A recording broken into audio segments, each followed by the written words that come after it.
If our thoughts could make us sick, is it possible that my thoughts could make me well? Well, if that's the case, then I'm going to have to manage my attention, and I'm going to have to inhibit that thought that has conditioned the body to subconsciously be the mind. Dr. Joe Dispenza has inspired millions by showing us one powerful truth. You can consciously achieve anything when you learn to control your thoughts and emotions. He sat down with HOWES on the School of Greatness podcast to explain exactly how this works. Dr. Joe Dispenza talks with HOWES about how most of us live on autopilot, ruled by our unconscious thoughts and emotions. We're often trapped in a cycle reacting to life instead of creating it. But here's the key. When you arm yourself with the right knowledge, you can break free from this cycle and consciously take control of your life. Let's get into the video. I think you gotta have a dream. The School of Greatness. Really? Yeah. Please welcome Lewis Howes. Welcome back, everyone, to the School of Greatness. Very excited about our guest. We have the inspiring Dr. Joe Dispenza in the house. So good to see you again. Happy to see you, Lewis, as always. Very excited. I want to start with one of your quotes, because I think this is going to be very profound for a lot of people who have watched your content before, but also people who have never heard about you, which I feel like would be hard to see people who have never heard about you, at least on my channel. This is a quote of yours. Just as thoughts are the language of the brain, feelings are the language of the body. And how you think and how you feel create a state of being. A state of being is when your mind and body are working together. So your present state of being is your genuine mind-body connection. I love this quote, and I see you talking about this a lot. I hear it in your meditations. This is in one of your books as well. And the thing that I want people to focus on today, a lot of people are feeling sick. They're feeling stressed, they're feeling overwhelmed, and their bodies and their minds are literally getting sicker and sicker. Specifically here in America, obesity is increasing, and it just feels like more and more people are on medications and are needing things to try to help them feel better in the moment, but I don't believe it's helping them get to the root of their pain and their sickness. And I don't think it's going to help them extend their lifespan and also be healthier later in life. Yeah. I went to your event last year and was blown away in what I witnessed in 7 days of doing intensive, conscious meditations that you were leading and witnessing the healings that were happening within 7 days of people who were unable to stand up straight and feeling pain throughout their entire body, people who were in wheelchairs who were able to have the strength to get out of them, people who were struggling seeing clearly and were blurry eyes that could now see clearer, and so many other incredible, what people might think miracles happening after 7 days of following your practice and the practice that you've been applying to yourself for a long time. And so I wanted to start with this context because I feel like people are sick and they want to heal. But why do you think so many people struggle to feeling whole and healing when there seems to be the answer to how to do it, but people continue to struggle with their health? Why do you think that is? Well, there's a lot of things to unpack there.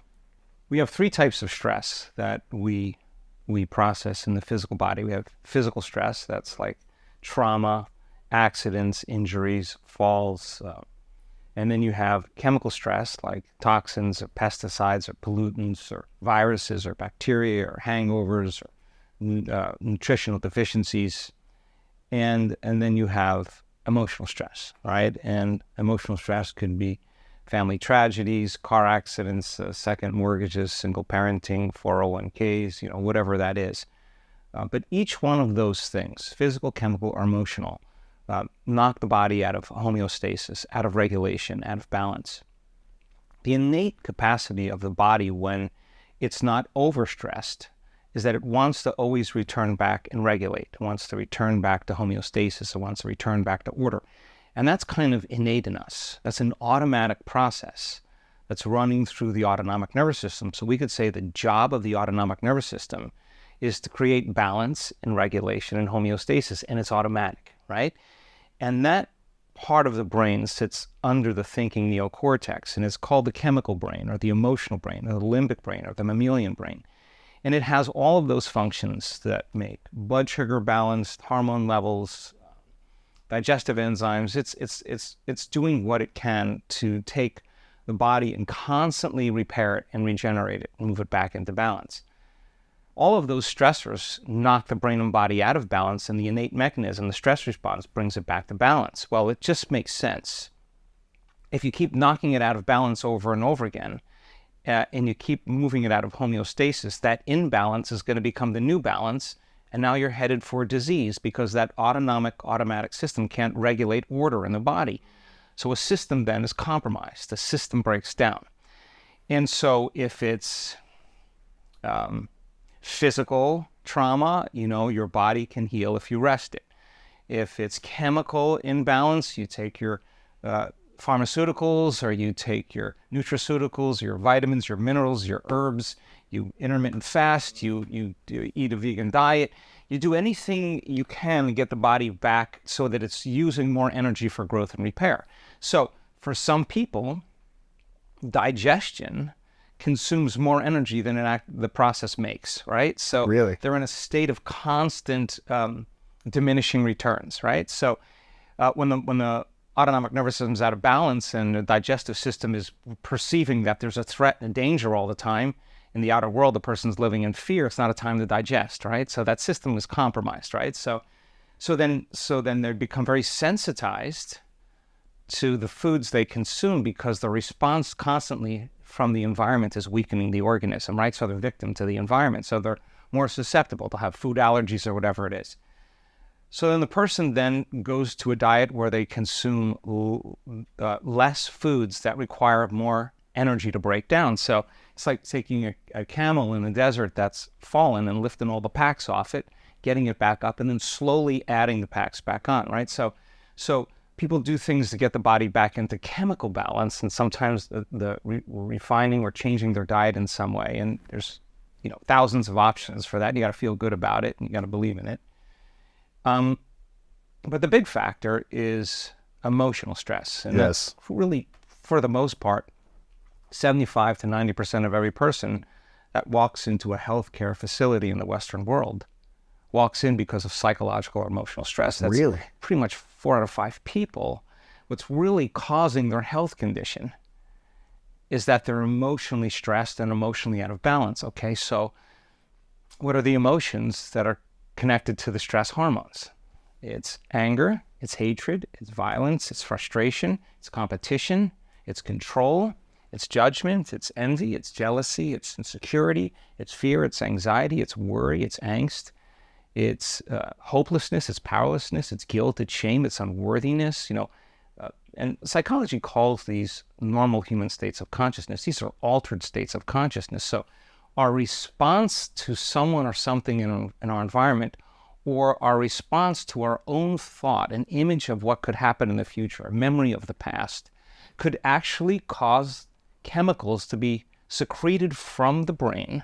It's crazy. That causes the body to actually believe it's living in that same environment of fear or danger, right? So what I'm hearing you say there, just so I'm correct, we can think a thought of our past memory, whether it's true or not, what happened. And exactly. A memory of something that we think happened. It may have happened. It may have been something that we continue to make up that happened, right? But a memory.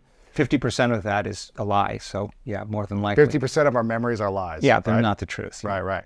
Or they're expanded into something else, right? They're embellished. Dr. Joe Dispenza is explaining that our thoughts create our reality. But here's the thing. It's not enough to just think positively. We must learn to balance our autonomic nervous system. This system controls our flight or fight response. And too often, stress keeps us stuck in survival mode, disconnected from our ability to create. When your autonomic nervous system is out of balance, your body is constantly in survival mode, reacting to stress, fear, and anxiety.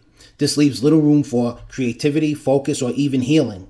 But Dr. Joe Dispenza teaches that by becoming aware of your thoughts and emotions, you can consciously bring your body back into balance. Embellished. So we can think of a memory a painful memory and we can hold on to that thought, or we can think about something we're worried about in the future that hasn't happened, may never happen. We could pick some worst case scenario and obsess about it. And we can obsess about it. And just the thought alone could create an emotion that could make us sick. Is that what I'm hearing? Yeah, because that thought, when you're seeing that thought in your mind or remembering that image, it's the image and the emotion, it's the thought and the feeling, it's the stimulus and response that's immediately conditioning the body into that state of imbalance.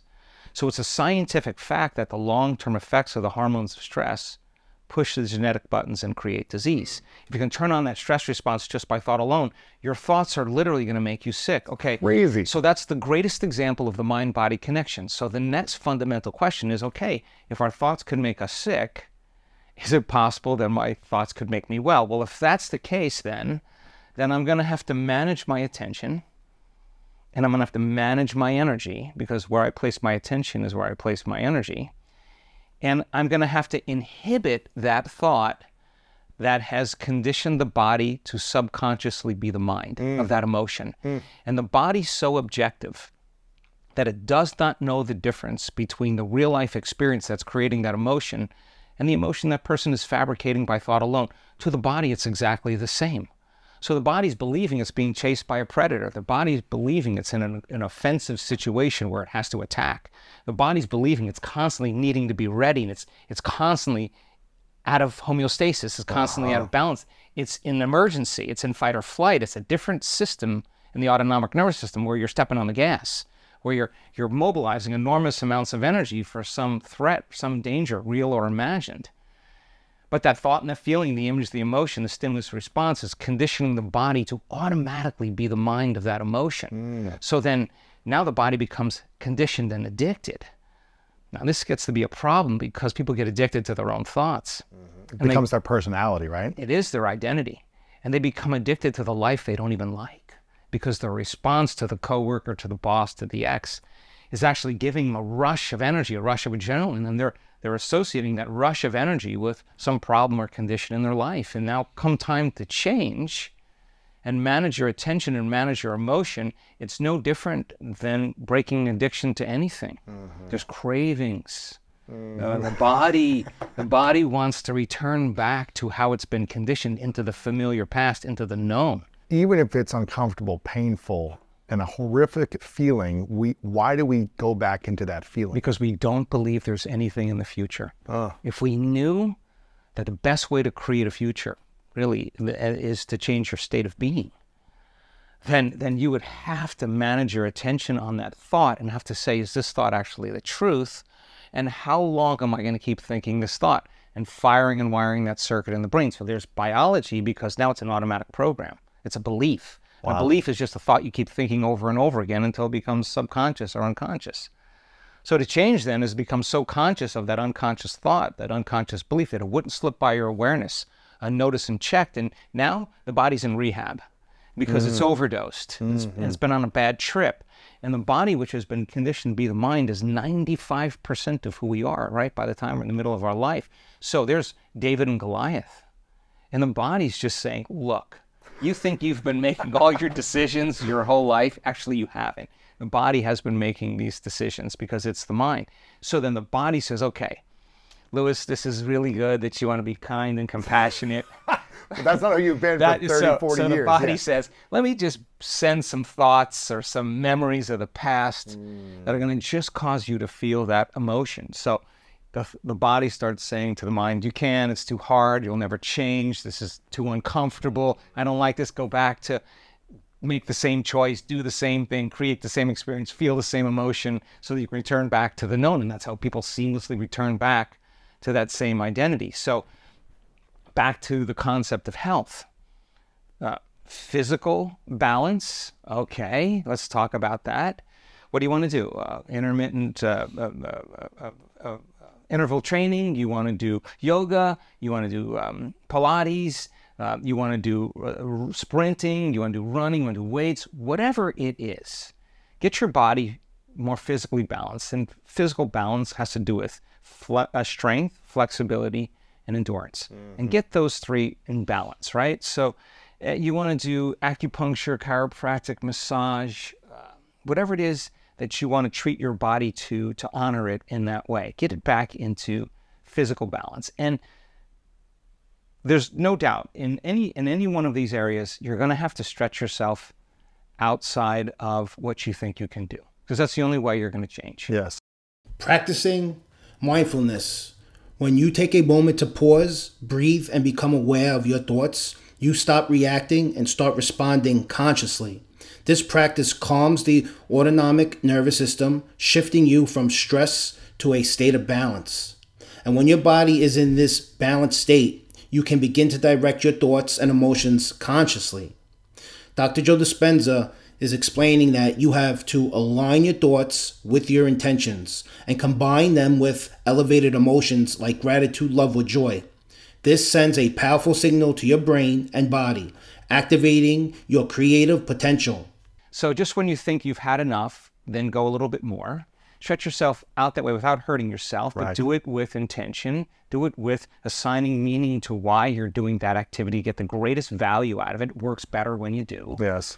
Don't resist it. Get into it. Face off with whatever it is, the pain, the limitation, whatever, and just mark your progress and have it be something that you mindfully want to improve on. Do that, and your body will get stronger, get more flexible, and have more endurance. Okay, so take care of your body chemically. You know, get a blood test. Yes. I don't know. Do whatever you need to do to get it chemically back into balance. If you're having these symptoms, then you're going to have to maybe start eliminating certain things and making different choices. Does that mean that stuff is bad? No. It means you're out of balance and it's bad for you. And don't make it a thing like you have to do it forever. Just understand why you're doing it. So take your nutrients and your vitamins and your minerals and understand why you're taking those things and do that with the intention. Right. Put a meaning behind it, you'll get a greater outcome. But it sounds like if you take care of the physical and you take care of the chemical, you still might feel or be sick if you don't take care of the emotional. That's exactly where I'm going.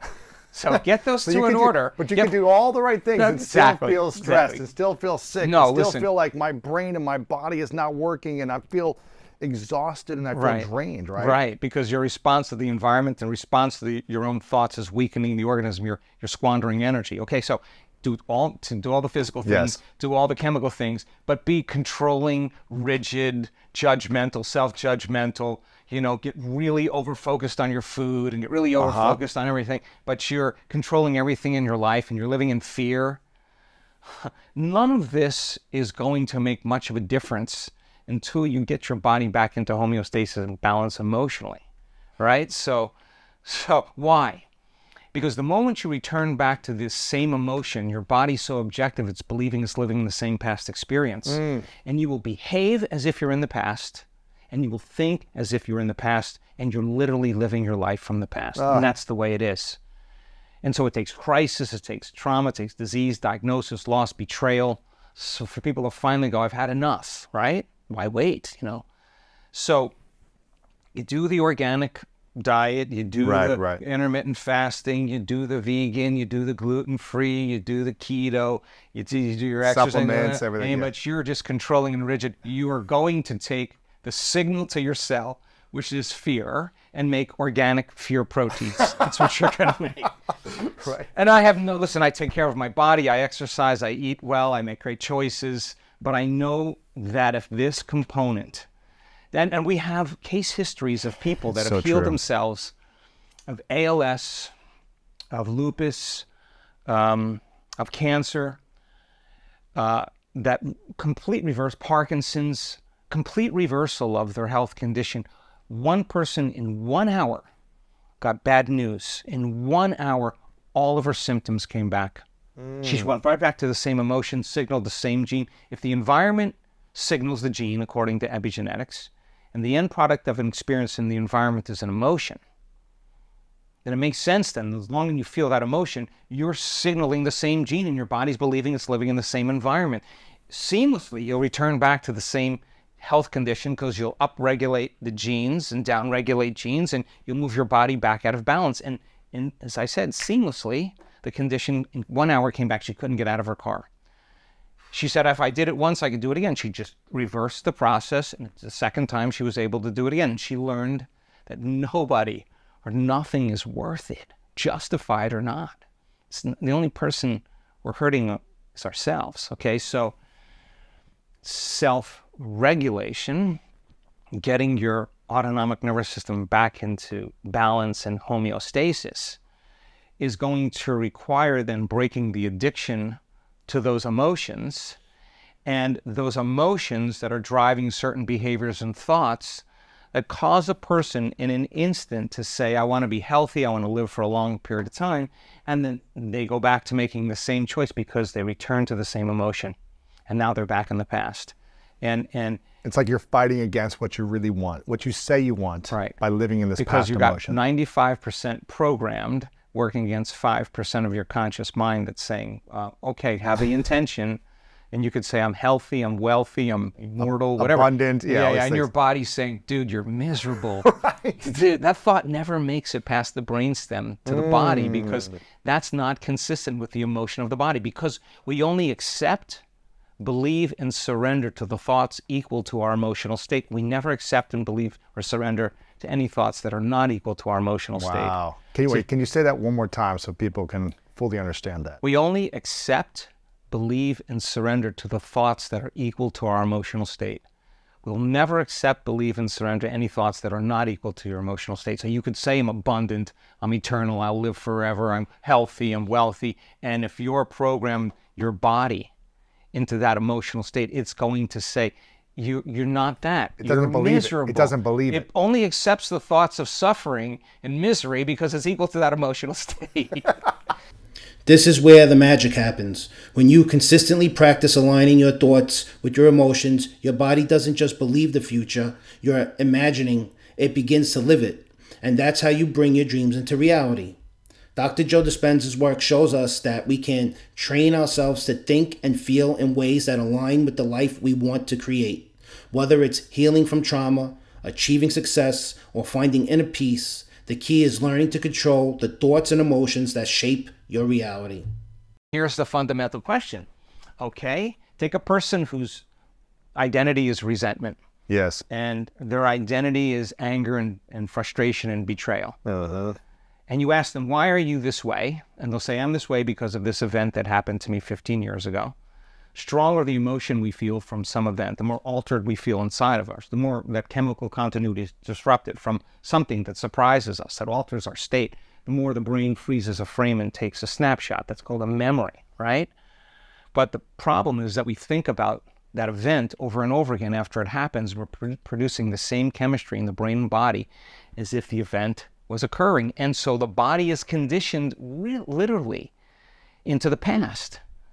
So we're living in the past. So yes. The person says, so you say the person's resentful about everything. They're seeing their life through the lens of resentment and frustration and anger, and everything's upsetting them. Well, that's a self-fulfilling prophecy. You say, okay, now it's an addiction, you got to change that. And the person goes, oh, okay, that makes sense. And now that you got to get out of the bleachers on the playing field and say, okay, these emotions could literally have something to do with my health. Just saying, if I stop feeling these emotions, what if I start feeling these emotions? Okay, what would be the emotions that would make me happy? These emotions are making me feel really bad. The memories are making me feel really bad. Can I remember a future? How would I feel if my future could happen? I got to trade those emotions for different emotions. Well, if I've been practicing feeling these emotions and I've conditioned my body to be the mind, it's going to take some time for me to start making different chemistry with the intention of making that chemistry, getting my body back into homeostasis and balance, work on my breath. When I breathe, I change my state, practice breathing, work with your body so it can start to relax, so that it feels safe enough to feel something other than that again. And if it takes you 3 weeks, it would be worth it. Absolutely. Right? So then person then starts, okay, I don't really know how to feel gratitude. Okay, well, maybe start going out and giving, and give to people. I promise you, start giving, you'll start feeling grateful. And then start practicing feeling gratitude. Teach your body, just for 15 minutes a day, what it would like to feel gratitude, what it would be like. And our data shows that you take someone to do that for 4 days, 3 times a day. They make a immunoglobulin called immunoglobulin A. It's your body's natural flu shot. It's the greatest immune chemical we have. 50% increase in the subjects we studied in 4 days. Immunoglobulin A, up 50% in 4 days. Where is that chemistry coming from? They're not taking anything. It's coming from within them, right? No supplements, no injections, Nothing. no topicals. No. Just their bodies, their Just a autonomic thought. nervous system is manufacturing a pharmacy of chemicals that's causing an immunity to the body. Wow. Right? So now a person practices feeling gratitude, okay? What is the emotional signature of gratitude? When you receive something, or you just receive something, when something wonderful happened to you or something wonderful is happening to you, you feel grateful. Yes. So the emotional signature of gratitude is something just wonderful happened, or Right. something is happening to Joyful, me. it's, But yeah, you're in a exciting, state of yeah. receivership. Yes. You've just received something, right? So the emotional signature of gratitude is received, right? So now if you're in a state of gratitude, it makes total sense. Then you will accept, believe, and surrender the thoughts that are equal to that emotional state, and you could actually program your autonomic nervous system to make the pharmacy of chemicals that causes growth and repair to happen in the body. Wow. And that's exactly what we're discovering. So then when people understand what they're doing and they understand why they're doing it, the how gets easier. So you can assign meaning to the task and switch on the prefrontal cortex. And when you switch on that prefrontal cortex, it wants to get an outcome. It doesn't want to mess around. It wants the outcome. You're doing it for the outcome. And that's kind of a strong intention and a change in energy or an emotional state. And that's changing your state of being. And when you change your state of being like that every day, get ready. Because you're going to start having synchronicities and opportunities and coincidences and weird things start happening in your life to prove to you that you're actually the creator of your life instead of the victim of your life. Absolutely. Gosh, there's so much I want to unpack here. One of them is, you mentioned something around 75 to 90% of people go into the doctor's office and it's based on an emotional imbalance that probably causes or influences them to be there, right? They might feel physical pain, but it's based on an emotional state that they've been in for a long time that gets And a host of bad choices a lot of that things, may go with that. But a lot of it is emotional as a baseline. That's exactly correct. You talked about frequency, we talked about emotional signatures, and we talked about identity and personality. When I went to your advanced 7-day experience, when I went there, you had an entire, I don't know, probably a few hour explanation about frequencies and energies. The highest level frequency where we could be at to allow us to feel more abundant and peaceful and have balance and harmony, to lower level frequencies that are going to cause us to feel more stress and anger and, you know, feel like we're in constant breakdown, right? And the higher the frequency we get to, the more conscious we are. The lower the frequency, the more unconscious we are. Essentially, I'm paraphrasing, you know, hours of research and science that you teach during this. What is the lowest level of emotion that will keep us stuck in a non-receivership, a non-abundant mentality and state, and a place of pain, versus the highest level of emotion that we could be in more frequently that will allow us to feel more peace and in harmony in our health, but also in our life? What are those two opposite emotions? Okay, I just want to finish the last thought about physical, chemical, and emotional stress, and then I want to answer that. So, if you're truly interested then in sustaining homeostasis and balance, then you're going to have to self-regulate. Yes. And it would be wonderful, and we have this new program called the Inner Health Coalition, because we've had so many doctors, so many researchers, so many healthcare providers come through our events. Many of them heal themselves from all kinds of health conditions, from spinal cord injuries to stage 4 cancers, that really just want to really look to see how this model could actually fit in their clinic. And there's got to be a different conversation that can happen around health, because chronic health conditions are created from a lifestyle. And if you don't change your lifestyle, nothing is going to change, because nothing changes in our life until we change. So then, if then you would go to a practitioner where you could actually practice brain and heart coherence, which is our formula. Get your brain feeling those elevated emotions, get your heart feeling those elevated emotions, and then get your brain coherent and do the exercises to get your brain and body back into regulation, into homeostasis. And then the key element is not that you react. I mean, who doesn't react? The question is... You're perfect, Dr. Joe. You never react, right? Yeah. The question is how long? Right. How long are you going to do that for? I mean, if you keep it going on, then it must be an addiction, because an addiction is something you think you can't stop, or knowing something isn't good for you and you do it anyway. That's when you know you're addicted, right? So then get the patient to really work on the emotional states that are keeping them and their body in the past. But it's so hard for people, I feel like, right? Yeah, because up until recently, there haven't been a whole lot of scientifically proven formulas or ways to teach people how to do that. People by nature want to get over their emotional state. They've just been hypnotized, they've been programmed, they've been conditioned into using something outside of them to take away this feeling inside of them. To numb the pain. Yeah, it's nothing wrong with this. Distract, numb. But you could you could go watch a movie, or you could do this, you can do that, you can do all these different things, go out to dinner, just to make the feeling away. But the problem is, the feeling always comes back. You're right. And so now when the person reaches that point where they're saying nothing's making this feeling go away, this is game time. This is where the person's not responding to texts any longer. Right. They don't want to go to dinner with the same people. They don't want to do the same things. They don't want to watch the same TV show. They want to get on the computer any longer. This feeling is disturbing them. Nothing's making it. No drug, no shopping spree, no sports car. No, nothing's making this feeling go away. This is a key moment, right? Because now the person is going to start to realize that no one or nothing in their life is going to make this feeling go away but them. Right. And this is the key moment. This is where the person really decides to change. Because they can see themselves for the first time, because they no longer feel like themselves. They're no longer distracted by that. They can see how they think.